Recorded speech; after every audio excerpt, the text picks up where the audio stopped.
Welcome to the Odyssey podcasts. This is Jean Cavellos, director of Odyssey. Odyssey is an intensive 6-week workshop for writers of fantasy, science fiction, and horror whose work is approaching publication quality. Odyssey is held each summer on the campus of St. Anselm College in Manchester, New Hampshire. Adult writers from all over the world apply. Only 16 are admitted. Top authors, editors, and agents serve as guest lecturers. For more information, visit www.odysseyworkshop.org. Podcast number 1 is an excerpt from a lecture Charles L. Grant gave at Odyssey in the summer of 2000 on characterization. The text of this recording is copyright 2000 by Charles L. Grant.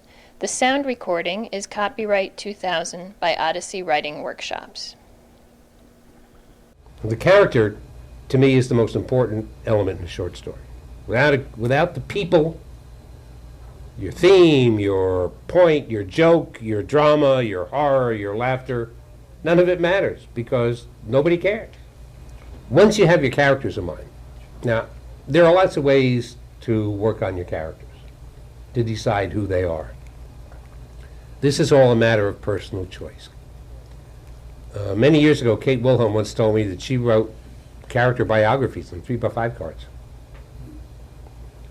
She didn't always use everything that was in there, obviously, but that's how she worked out her characters.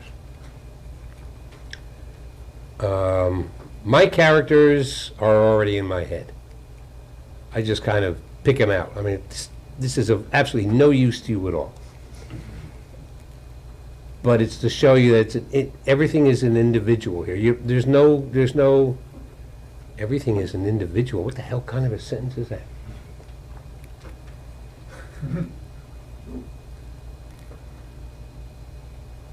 You're going to have to work that out for yourselves. Not the sentence, but your characters, how you do your characters. I sort of discover mine as I go along. And that very often directs the way the story is going to go. Overpopulating, of course, your short story is silly. It gets confusing. You don't need a whole lot of characters in a short story. What's the upper limit? I don't know. If I pick a number, somebody's going to point out a magnificent short story that has more. Mm-hmm. But I'm guessing you have your major character, your second or third lead, maybe, and then a couple more after that. Not much more. Now, by people, I mean everybody. See, I'm talking about everybody. I'm talking about the cop on a corner. I'm talking about the newsboy, the little crippled newsboy on the corner with the crutch who turns, who says Shazam at night and turns into Captain Marvel.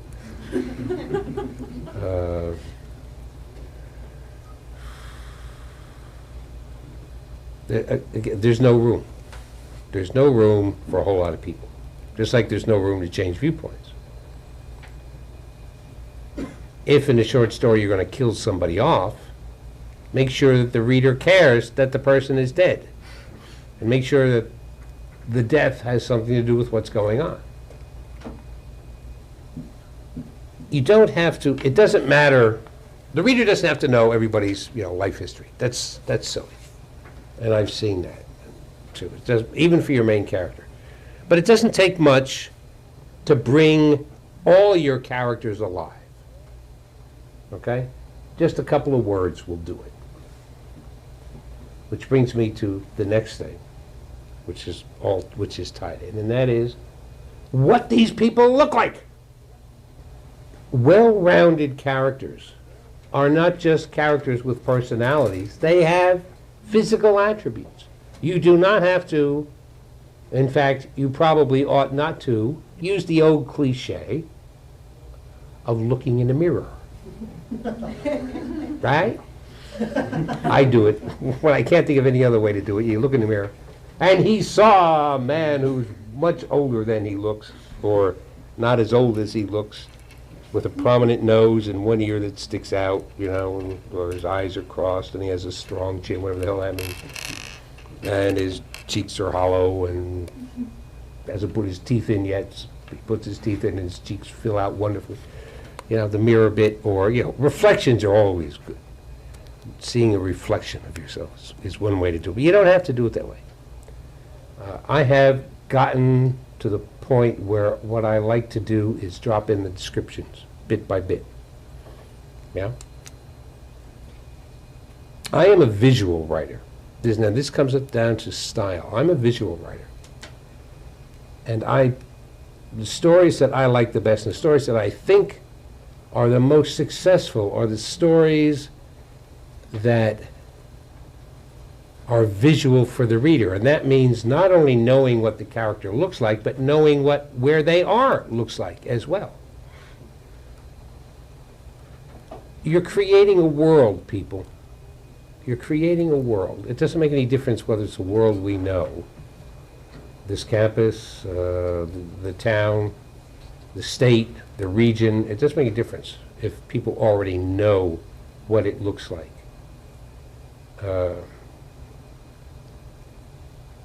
Give them a boost. If you're going to talk, for example, about this is going to be bad, but it's an example. All right, the people are the hero and the heroine, let's say, are looking at the Eiffel Tower. Now, almost I assume, except for a very small child, everybody knows what the Eiffel Tower looks like. But there's still a way to fix an image of the Eiffel Tower in the reader's mind if the Eiffel Tower is important. And one way is to have them look at the sky through the lattice work of the Eiffel Tower. It's pretty good. I just made that up. Actually, it's not terribly good, but it's an example. A character can tighten his belt over his paunch.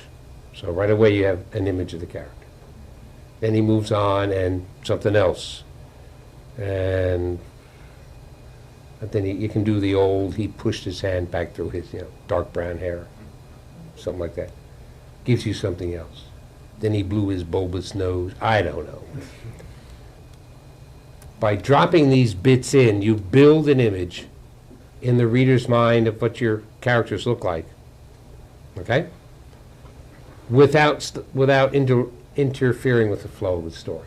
Nothing should interfere with the flow of the story. The same goes with the setting. And in fact, the setting is a character in your story. It must be a character in your story. If you've done the job right, or as close to it as you can, the story could not take place anywhere but where you set it. Big city, small town. If you're going to name a state, then it better not be, if you're going to say your story takes place in Nebraska, then it better not also be able to take place in California. Okay, not only are there physical descriptions, not only are there physical differences, but there are, I hate to use the word, but there are psychological differences between the two states, emotional differences. People in Nebraska don't think the same way people in California do, thank God. But you see what I mean? A story that you put in Kansas or Nebraska, I don't know why I'm picking on them, Colorado even, if you've done it right, can't take place in New Jersey. You should try very hard. It doesn't always work. You can't always do it. But the setting is a character, because the setting very often determines how the people behave and what they're like. It limits them in what they can do to get out of their problem. Or it may help them. You ignore your setting with great peril. You really do. So character, and that includes setting, is the most important thing in your short story. Otherwise, nothing else will work. You will not be able to get your point across, if indeed you have a point. Nobody will finish it, because it'll be boring, because nobody will care. I would get in the habit, a real serious habit, really serious habit, of not using the word character, but using the word people when you're working, to yourself, if to no one else. Because if you say character, it's kind of like it's a framework upon which you stick things, and it's not real, you know? It's like building a clothing dummy or Pamela Anderson. But if you use the word people, it's alive. One little hint before we go on. If you have trouble coming up with descriptions of characters, I came up with this. I'm not the only one who does it, but this was a personal revelation to me a while ago, and it actually worked wonders.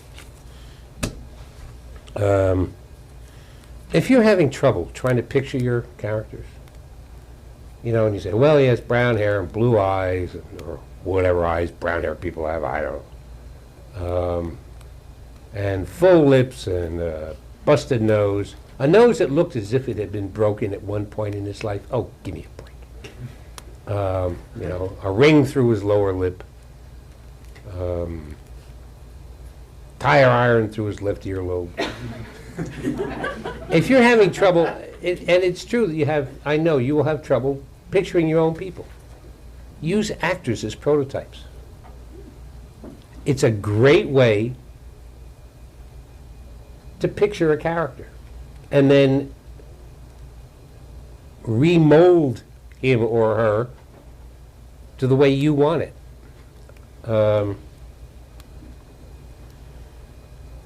Again, many years ago I wrote a book called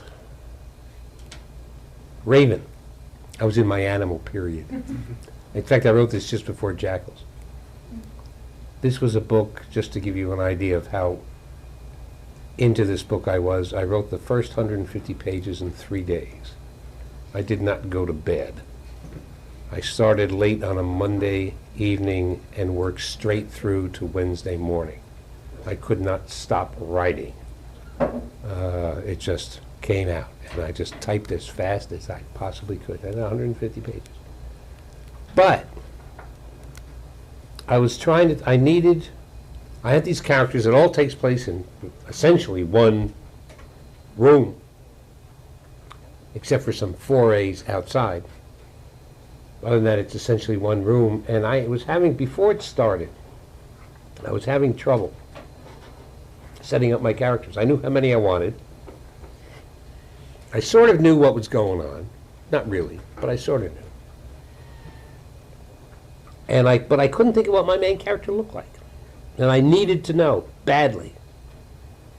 And I ended up, what was I doing? I watched The Fog, John Carpenter's The Fog, which stars one of my favorite actors of all time. It's one of these actors that never gets any credit, or has not gotten the credit or roles that he should have. Tom Atkins, he's been in a Lethal Weapon. He shows up all over the place. And I thought, Tom Atkins, yeah. And I changed him a little bit. And then I thought, well, then this guy could be, and this guy could be, and this person could be. And then I thought, whoa. And suddenly I knew what everybody looked like. That's when the book just got, because I had everybody in my head and I was watching it like a movie, and I just, yeah, so really, don't necessarily use them verbatim, as it were. But if you're having a problem, pick the actor not for his or her physical prowess or physical beauty or because of the kind of actors they are. Use them for what they look like. Use them as a prototype. And then build around them, mold them, as if they were, like it was claymation. Well, maybe not claymation, but like as if they were clay. I'm so clever with these words, aren't I? I are a writer, can you tell? And you change things to suit yourself, but it saves you a lot of heartache. Just one of these clever little things that we writers do, and then pass on to you so you can come and take our jobs. The text of this recording is copyright 2000 by Charles L. Grant. The sound recording is copyright 2000 by Odyssey Writing Workshops.